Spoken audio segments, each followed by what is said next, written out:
Assalamualaikum warahmatullahi wabarakatuh. Saudara dan sahabat sekalian dimanapun berada, semoga saja dalam keadaan sehat dan tidak kekurangan satu hal apapun juga. Sekarang ini banyak peristiwa dan kejadian yang membuat kita menjadi bertanya-tanya, ya, apakah yang dilakukan ini adalah suatu kebenaran, atas dasar dan dalilnya apa, atau bagaimana, kita juga nggak ngerti dan nggak paham. Tetapi mari kita coba melihat dan mencoba untuk menganalisanya. Pertama, saudara sekalian, ada beberapa peristiwa kejadian di mana seseorang itu melakukan suatu tindakan, misalkan ya, memukuli begitu ya, tindakan fisik sampai menonjok, sampai menendang begitu, dengan suatu pemahaman bahwa apa yang dilakukan itu adalah kebenaran. Nah, kebenaran yang kemudian dilakukan dengan kekerasan seperti itu, saya kira kembali kepada kita masing-masing, seperti apa pemahaman kita dan mengartikan itu semua. Misalnya, ada seorang oknum yang dituduh atau kemudian, bukan lagi dituduh, ditemukan misalkan mengatasnamakan seseorang dengan tujuan demi kepentingannya. Ya, taruhlah embel-embelnya misalkan dia mencari keuntungan di situ. Ya, tentu saja mengatasnamakan seseorang lalu dia mendapatkan keuntungan berupa materi, misalnya uang. Memang itu suatu tindakan yang tidak baik. Tetapi kalau juga sampai dia dihajar, ditonjok, ditendang, ya ini kan pertanyaan, apakah memang layak untuk diperlakukan seperti itu atau tidak? Apapun bentuk kekerasan itu tidak dibenarkan dalam soal-soal sebagaimana peristiwa yang saya sampaikan. Hanya dia mengatasnamakan seseorang. Dan kita sebagai manusia, saya kira ajaran agama apapun itu tidak membenarkan tindakan kekerasan fisik. Nah, dalam hal-hal misalkan peristiwa dan kejadian yang sebagaimana saya sampaikan, hanya karena dia mengatasnamakan misalkan saya. Nah, oleh karena itulah saudara dan sahabat sekalian, apalagi mengatasnamakan agama. Nah, saya kira ajaran agama itu mengajarkan tentang kedamaian, mengajarkan tentang bagaimana kita hidup itu saling nasihat menasehati, ya kan? Mengajarkan tentang hal misalkan kalau ada yang keliru itu kita tuntun, kita berikan arah, kita berikan pemahaman sebagaimana yang kita pahami. Karena memang pada batasannya itulah tugas kita.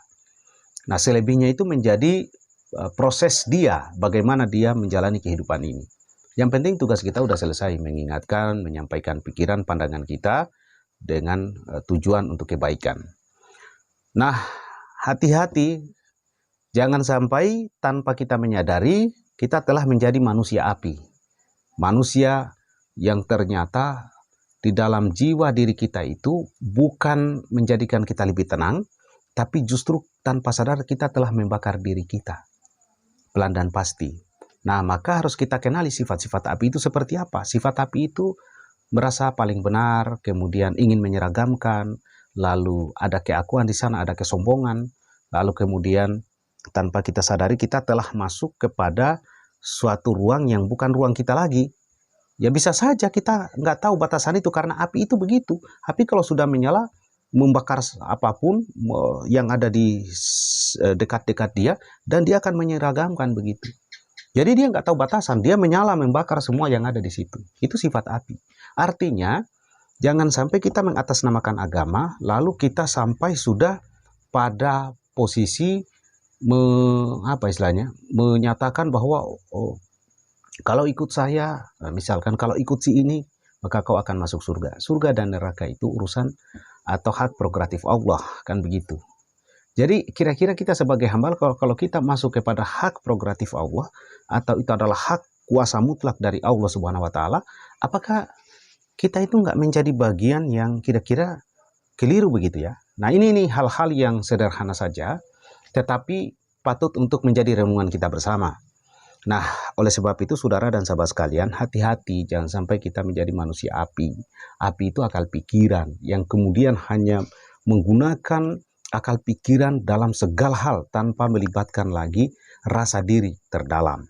Nah, karena kita manusia ini bagusnya itu kita seperti air, menjadi sumber penghidupan, mencair, mengalir, dapat menyesuaikan dengan wadah apapun, misalkan, tetapi juga tidak serta-merta ngikut-ngikut saja, tapi itu dapat menyesuaikan dengan wadah apapun dan kita mampu untuk menjadi sosok yang dapat menyampaikan hal-hal yang baik dan yang benar begitu. Standarnya kebaikan aja. Nah, oleh karena itu saudaraku dan sahabat sekalian, saya kira atas keadaan kejadian seperti sekarang ini, kita patut untuk merenung dan terus merenungi dan mendalami. Semoga ya dengan keadaan ya dengan situasi yang ada ini kita dapat menjadi lebih memahami dan mengenali ya sebagaimana ya tentu tujuan kita semua agar hidup ini menjadi lebih tenang, lebih nyaman, lebih damai begitu. Saya kira seperti itu. Saya tentu saja dalam hal peristiwa demi peristiwa memahami ya bahwa itu ada pesan khusus untuk kita manusia. Nah, sebab itulah ya mari kita senantiasa membaca dan terus membaca apa kira-kira pesan di balik peristiwa dan keadaan yang terjadi di sekitar kita. Terima kasih saudara sahabat sekalian, jangan lupa subscribe channel Mimbar Suara Rakyat, like, share, dan komen. Assalamualaikum warahmatullahi wabarakatuh. Salam sejahtera buat saudara dan sahabat dimanapun berada.